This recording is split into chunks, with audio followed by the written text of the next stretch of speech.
സനാതന ധർമ്മമാർഗത്തിലെ ഹിന്ദുധർമ്മമാർഗത്തിലെ എല്ലാവർക്കും പ്രണാമം.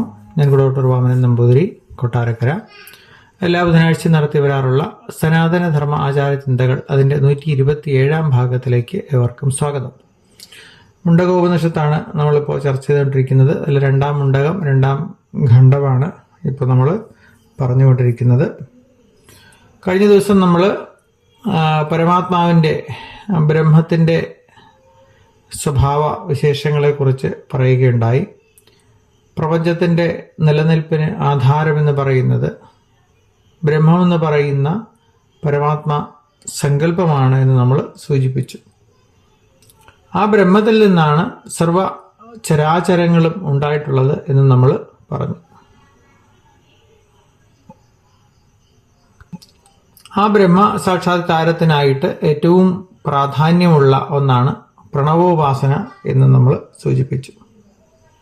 ഓങ്കാരത്തെ വില്ലാക്കി, ആത്മാവിനെ ശരമാക്കി ബ്രഹ്മത്തെ ലക്ഷ്യമാക്കാനാണ് നമ്മൾ നേരത്തെ കഴിഞ്ഞ മന്ത്രത്തിലെ സൂചനയായിട്ട് പറഞ്ഞത്.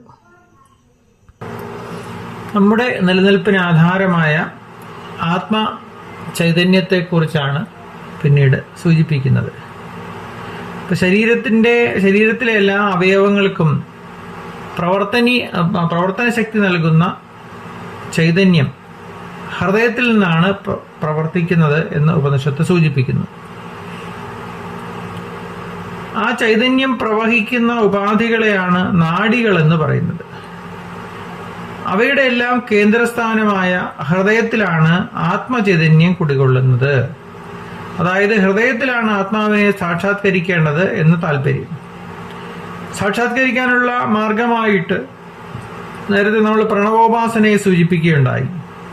അങ്ങനെ ഓങ്കാരത്തെ ആധാരമാക്കി ഉപാസന ചെയ്ത് ഭൗതിക ജീവിതത്തെ തരണം ചെയ്ത് അവധിയാകുന്ന തമസ്സിന് അപ്പുറത്ത് ബ്രഹ്മസ്വരൂപത്തെ സാക്ഷാത്കരിക്കുവാനുള്ള ഉപദേശം നൽകിയതിനു ശേഷം ആചാര്യൻ അവർക്ക് ആശീർവാദപൂർവം മംഗളം ആശംസിക്കുകയാണ് ഇവിടെ ചെയ്യുന്നത്.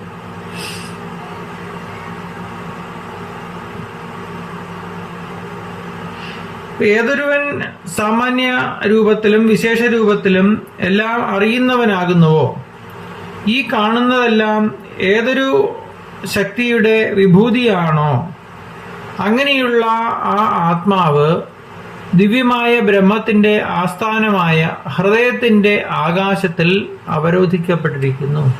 അപ്പൊ ആത്മസ്ഥാനം ഹൃദയസ്ഥാനത്താണ് എന്നാണ് ഇവിടെ പറഞ്ഞതിന്റെ താല്പര്യം. എല്ലാവരുടെയും ഉള്ളിലെ ബോധരൂപമായിട്ടുള്ള ചൈതന്യരൂപമായിട്ടുള്ള ആത്മാവ് ഹൃദയത്തിൽ വസിക്കുന്നു. ഇപ്പൊ ഇവിടെ ഹൃദയമെന്ന് പറയുന്നത് നമ്മുടെ സാധാരണ നമ്മൾ പറയുന്ന ഹൃദയമല്ല, രക്തം പമ്പ് ചെയ്ത് കൊടുക്കുന്ന ഹൃദയമല്ല. അത് നമ്മുടെ ശരീരത്തിന്റെ ഇടതുവശത്താണ്. ഇത് നമ്മുടെ ശരീരത്തിന്റെ വലതുവശത്തായുള്ള ഒരു സങ്കല്പസ്ഥാനമാണ് ഇവിടെ ഹൃദയാകാശം എന്ന് പറയുന്നത്.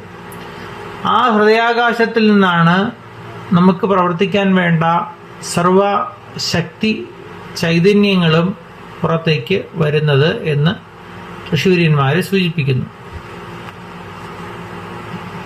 ഈ പ്രപഞ്ചത്തില് ഉള്ള സർവവും ആത്മാവിന്റെ വിഭൂതിയായിട്ടാണ് ഇവിടെ സൂചിപ്പിക്കുന്നത്. അതുകൊണ്ട് സാമാന്യമായും വിശേഷമായും എല്ലാം അറിയുന്നവനാണ് ആത്മാവ്. ആകാശം, ഭൂമി, സൂര്യൻ, ചന്ദ്രൻ, മേഘം, മിന്നൽ തുടങ്ങി സ്ഥാവരങ്ങളും ജംഗമങ്ങളുമായിട്ടുള്ള എല്ലാം തന്നെ യഥാസ്ഥാനം യഥാസമയം സ്ഥിതി ചെയ്യുന്നതും പ്രവർത്തിക്കുന്നതും ആ ആത്മചൈതന്യത്തിന്റെ ശക്തി കൊണ്ടാണ്. അപ്പോൾ ആത്മാ ചൈതന്യ ശക്തി ആണ് പ്രപഞ്ച നിലനിൽപ്പിന് ആധാരം എന്ന് പറയുന്നത്. ആ ആത്മചൈതന്യത്തിന്റെ ശക്തി കൊണ്ടാണ് പ്രപഞ്ചത്തിലെ സർവവും പ്രവർത്തനക്ഷമമാകുന്നത്. പിന്നീട് സൂക്ഷ്മ ശരീരത്തെക്കുറിച്ച് പറയുന്നു. 5 ജ്ഞാനേന്ദ്രിയങ്ങൾ, 5 കർമ്മേന്ദ്രിയങ്ങൾ, 5 പ്രാണാദി വായുക്കള്, മനസ്സ്, ബുദ്ധി എന്നിങ്ങനെ 17 എണ്ണം ചേർന്നതാണ് സൂക്ഷ്മ ശരീരം. അപ്പൊ പഞ്ചഭൂതങ്ങളുടെ ശുദ്ധ തന്മാത്രകളിൽ നിന്നുണ്ടാകുന്ന ഈ സൂക്ഷ്മ ശരീരത്തോടൊപ്പം മരണസമയത്ത് ജീവാത്മാവ് ശരീരം വിട്ടു പോകുന്നു. പിന്നീട് അതുവരെ ഒരു സ്ഥൂല ശരീരം സ്വീകരിച്ച് പിന്നീട് അത് വേറെ ഒരു സ്ഥൂല ശരീരം സ്വീകരിച്ച് അതിൽ സ്ഥിതി ചെയ്യുന്നു. ഇപ്പൊ ഇവിടെ ഒരു തരത്തിലെ പുനർജന്മത്തെ കുറിച്ചാണ് സൂചിപ്പിക്കുന്നത്. സ്ഥൂല ശരീരം അന്നത്തിൽ നിന്നുണ്ടാകുന്നതാണ് എന്ന് നമുക്ക് എല്ലാവർക്കും അറിയാം. അതിനെ അന്നമെന്ന്, അതായത് അന്നത്തിൽ നിന്നാണ് സ്ഥൂല ശരീരം ഉണ്ടാകുന്നത്, ഭക്ഷണത്തിൽ നിന്നാണ് സ്ഥൂല ശരീരം ഉണ്ടാകുന്നത്. അതുപോലെ തന്നെ ഭക്ഷണത്തിന്റെ സത്തയുമായി ബന്ധപ്പെട്ടാണ് സൂക്ഷ്മ ശരീരം ഉണ്ടാകുന്നത്, അതായത് മനസ്സ് ഉണ്ടാകുന്നത്. ഭക്ഷണമാണ് മനസ്സിന്റെ സാത്വിക, രാജസ, താമസ ഭാവങ്ങളെ തീരുമാനിക്കുന്നത്. അപ്പോൾ മരണസമയത്ത് ആത്മാവ് അല്ലെങ്കിൽ ജീവാത്മാവ് ശരീരം വിട്ടു പോകുന്നത് സൂക്ഷ്മ ശരീരത്തോടൊപ്പമാണ്. പിന്നീട് അത് വേറെ ഒരു സ്ഥൂല ശരീരം സ്വീകരിച്ച് അതിൽ സ്ഥിതി ചെയ്യുന്നു. സ്ഥൂല ശരീരത്തിലെ ഹൃദയത്തിലാണ് ആത്മാവ് സ്ഥിതി ചെയ്യുന്നത്.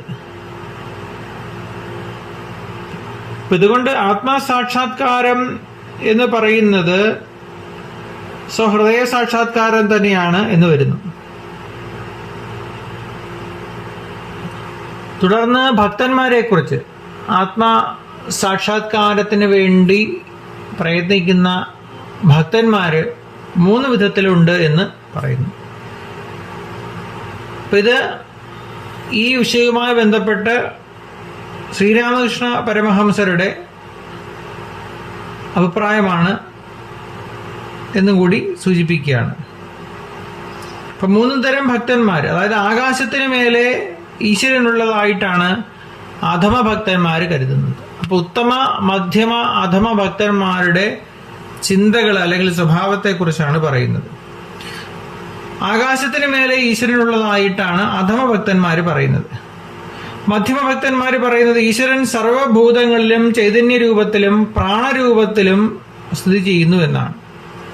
അപ്പോൾ സർവഭൂതങ്ങളിലും ചൈതന്യവത്തായിട്ടും പ്രാണവത്തായിട്ടും ഈശ്വരൻ സ്ഥിതി ചെയ്യുന്നുവെന്ന് അധമ ഭക്തന്മാർ പറയുന്നു.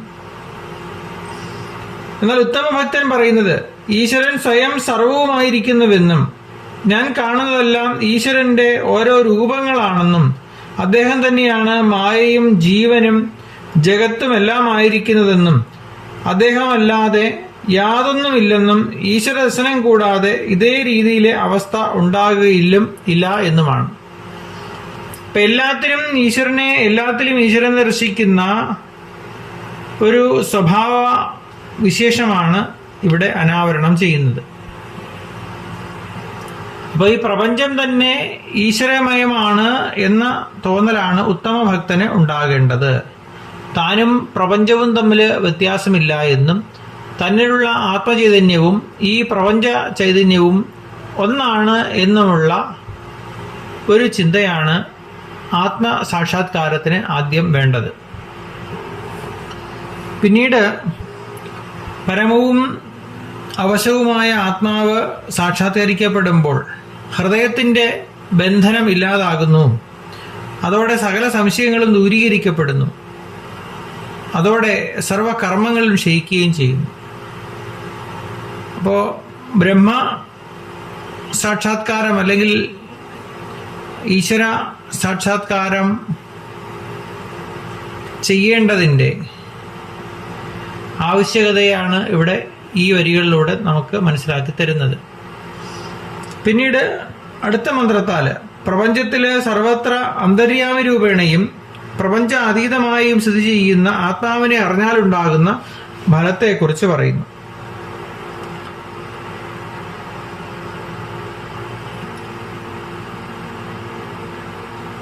പരമായും അപരമായും നിൽക്കുന്ന ഒരേ ആത്മാവ് തന്നെയാണ് കാരണരൂപത്തിലും കാര്യരൂപത്തിലും വിളങ്ങുന്നത്.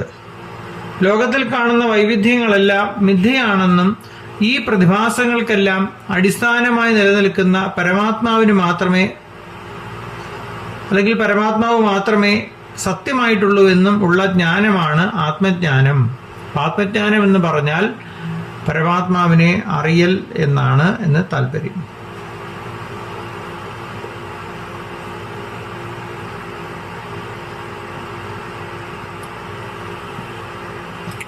ഇത്തരത്തിൽ ആത്മജ്ഞാനം നേടുമ്പോൾ സൂര്യചന്ദ്രന്മാരിൽ അല്ലെങ്കിൽ സൂര്യപ്രകാശത്താൽ അന്ധകാരം നശിക്കുന്നത് പോലെ അവന്റെ ഹൃദയത്തിലുണ്ടാകുന്ന അജ്ഞാനം നശിക്കുന്നതായിട്ട് പറയുന്നു. അതോടെ അജ്ഞാനദശയിൽ ഹൃദയത്തെ ആശ്രയിച്ചിരിക്കുന്ന കാമകർമ്മങ്ങളും ഇല്ലാതാകുന്നു. അവിദ്യാകാമകർമ്മങ്ങളെയാണ് അതിനെയാണ് ഹൃദയത്തിന്റെ കെട്ടുകളായിട്ട് പറയുന്നത്. യഥാർത്ഥമായ അറിവ് കിട്ടിക്കഴിഞ്ഞാൽ പിന്നെ സംശയങ്ങൾ ഉണ്ടാവുകയില്ല എന്നാണ് ഇവിടെ സൂചിപ്പിക്കുന്നത്. അപ്പോൾ സംശയങ്ങൾ ഉണ്ടാകുന്നത് യഥാർത്ഥമായ അറിവിന്റെ അപര്യാപ്തത കൊണ്ടാണ് എന്ന് താല്പര്യം. പരിമിതവും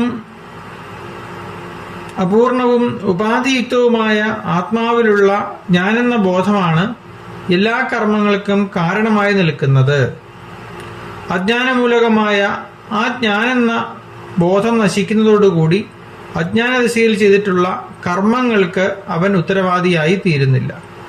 അതായത് സ്വപ്നത്തിലുണ്ടാകുന്ന സുഖദുഃഖങ്ങൾ ഉണർന്നു കഴിഞ്ഞ യുവാവിനെ ബാധിക്കാത്തതുപോലെ ആണ് ഈ ഒരു സ്ഥിതിവിശേഷം എന്നാണ് ഇവിടെ സൂചിപ്പിക്കുന്നത്. മറ്റൊന്ന്, വിധിയുടെ അല്ലെങ്കിൽ ഈശ്വര നിശ്ചയം പോലെയാണ് ഈ പ്രപഞ്ചത്തിലെല്ലാം നടക്കുന്നത് എന്ന് പറയുന്നു. മഹാപാതകങ്ങൾ, അനേക ജന്മങ്ങളിലെ പാതകങ്ങൾ, വളരെ നാളത്തെ അജ്ഞാനം എല്ലാം ഈശ്വര കൃപയുണ്ടെങ്കിൽ ഒരു നിമിഷം കൊണ്ട് ഓടിമറയുന്നതായിട്ട് സൂചിപ്പിക്കുന്നു. ആയിരക്കണക്കിന് വർഷങ്ങളായി ഇരുളടഞ്ഞു കിടക്കുന്ന ഒരു മുറിയിൽ പെട്ടെന്ന് വെളിച്ചം കിടന്നാൽ 1000 വർഷത്തെ അന്ധകാരവും ഉടനടി ഇല്ലാതെയാകുന്നു. ഈ വിധമാണ് ജ്ഞാനലാഭത്തിൽ അജ്ഞാനം നശിക്കുന്നത് എന്നാണ് ഈ വിഷയവുമായി ബന്ധപ്പെട്ട് ശ്രീരാമകൃഷ്ണദേവൻ സൂചിപ്പിക്കുന്നത്.